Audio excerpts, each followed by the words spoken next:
ఆత్మకి దేవుడు నీ మీద ఎటువంటి అధికారాన్ని శక్తిని ఇవ్వలా, కానీ అది మెల్లమెల్లగా మెల్లమెల్లగా మెల్లమెల్లగా నిన్ను స్వాధీనపరచుకోవడం మొదలెడుతుంట. మొట్టమొదట నువ్వు ఏ స్థానంలో ఉంటావు అంటే దాన్ని నువ్వు బంధించే స్థానంలో ఉంటావు. నువ్వు తప్పు చేసినా పడిపోయినా కూడా అది నీ మాటే వినాలి.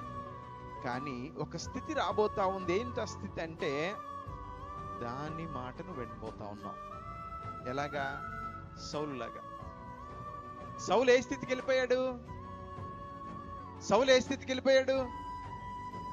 అపవాది ఏం చెప్తే చేస్తాడు. దావీదును చంపేయంటే ఒక ఈటి తీసుకొని పొడుస్తా వెళ్ళిపోతాడు. దావీదును చంపేయంటే అడవిలోకి పరిగెడతాడు. అంటే ఏ స్థితిలోకి వెళ్ళిపోయావు?